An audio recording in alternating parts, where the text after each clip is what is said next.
Welcome to The Explainer. Okay, today we're diving into a global landscape that's honestly unprecedented.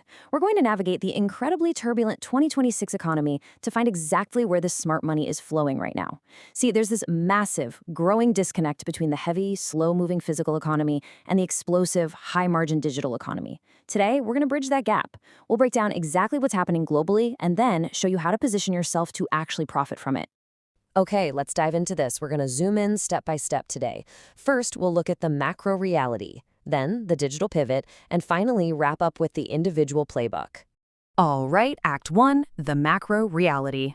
So, stepping back and taking a wide lens view of the world economy right now, to really get 2026, we kind of have to acknowledge what we just survived, right? I mean, think back to those massive US tariff shocks in early 2025. Everyone thought, boom, global recession. But the world economy actually proved incredibly resilient.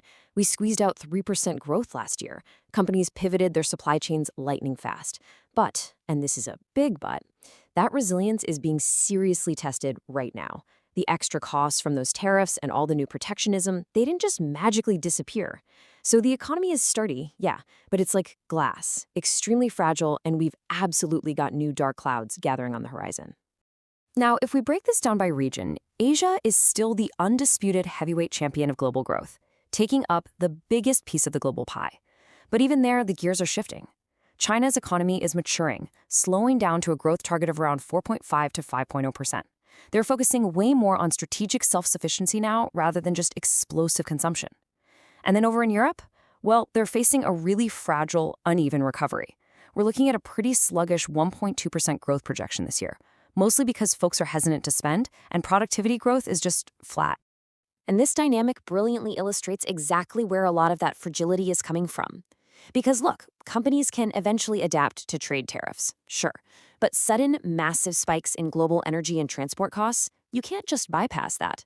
With the rapid escalation of conflicts in the Middle East, the energy market is literally the biggest downside risk hanging over the global economy right now. That kind of volatility directly squeezes your wallet at the grocery store and it spikes manufacturing costs, which is a massive threat to those heavily reliant regions we just talked about, especially Europe and Asia. So, what does this all mean? Well, because of all this heavy physical friction, geopolitical tension, the crazy energy costs, global economic growth is projected to slow down to a sluggish 2.7% in 2026. The actual physical world of, moving goods and materials around, it's just getting way more expensive, highly politicized, and frankly, a huge headache to navigate. But wait, contrast that sluggish 2.7% macro growth with this explosive number, $7.6 billion. That was the value of the AI agent market back in 2025. By 2030, literally just 4 years from now, that number is projected to absolutely skyrocket to $47 billion. Guys, that's a market multiplying 6 times over in just 5 years. We're talking about generating trillions in economic value. Which brings us perfectly to Act 2, the digital pivot. Because while the physical supply chains are getting bogged down, the absolute smartest money out there is pivoting straight into the digital economy. Just look at this quote from Gartner. It's staggering. Up from less than 5% in 2025, they're predicting that 40% of enterprise applications will include task-specific AI agents by the end of this year. No way around it. We are officially past the era of cool, gimmicky tech demos. 2026 is the inflection point. This is where AI agents become massive, mainstream revenue generators. They aren't just writing cute poems anymore, right?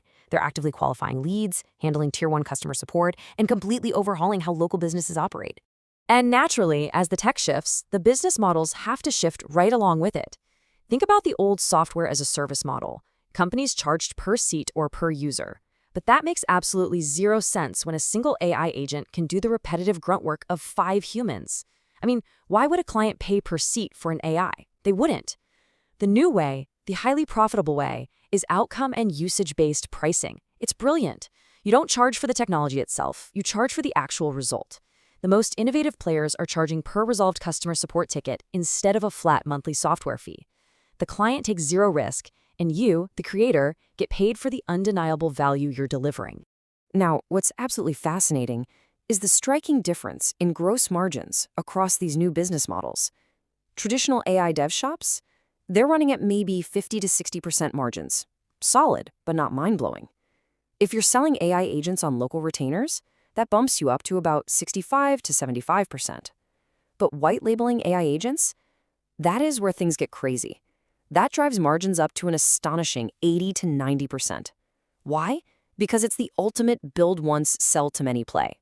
You build a killer lead qualification agent for one real estate broker, and then you turn around and resell that exact same core logic to 50 other brokers. You just swap out their branding and knowledge bases. Your incremental cost for adding a new client is practically zero. So, if you're sitting there wondering, okay, how do I actually execute this? Here is a highly actionable, productized consulting framework. The secret here is you don't sell your hours, you sell a package. Step 1, audit the client's workflows. Find where the bottlenecks are. Step 2, build a specific agent to clear that bottleneck. Say, a speed-to-lead bot that answers a customer inquiry in 5 seconds instead of 5 hours. Step 3, deploy it and train their team on how to actually use it. And finally, step 4, maintain it for a monthly retainer. It's a total win-win. You're delivering massive, obvious ROI for the local business, and you're securing predictable, high-margin recurring revenue for yourself. Okay, let's bring it all home. Act 3, the individual playbook. So, how can you, the focused learner watching this explainer right now, actually build scalable wealth in this crazy 2026 environment?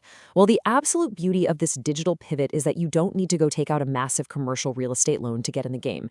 You can build low-cost passive income streams straight from your laptop. We are talking about creating digital products and courses based around your own expertise, building up niche content channels, and tapping into sponsorships and affiliate marketing. Maybe launching print-on-demand stores where you literally hold zero physical inventory, or even better, combining all of this with what we just learned, offering subscription access to your very own specialized AI agents. Like if you're a tax expert or a fitness coach, you can encode your personal methodology into an AI agent and just charge users $29 a month for access. These strategies are all about upfront creativity and skill, not massive financial capital. But hold on, there is a trap here, and you really need to see it coming. So the crucial point is, as you start building these digital products, your audience is naturally going to become global, right? Someone in Germany buys your course, someone in Japan subscribes to your AI agent. If you're still using a traditional bank for all this, you are going to get absolutely crushed by international currency costs, high bank fees, and those sneaky, hidden platform commissions. To actually protect your profits, you've got to use multi-currency accounts like Wise Business, which let you receive payments in multiple currencies and convert them at mid-market exchange rates. Listen, you do all the hard work to earn this money. Do not let border friction just swipe it away from you. Which brings us to our final thought for today. The macroeconomy? Yeah, it might be slowing down. It's getting bogged down by physical borders, tariffs, and volatile shipping lanes. But the digital economy, this entire world of AI agents, digital products, and global audiences, is completely borderless. The tools are literally right there, the margins are incredible, and the barrier to entry has never, ever been lower. So I'm going to leave you with this challenge. The 2026 economy is borderless. Is your income? Thanks so much for joining me on this explainer. Start building, stay focused, and I'll see you next time.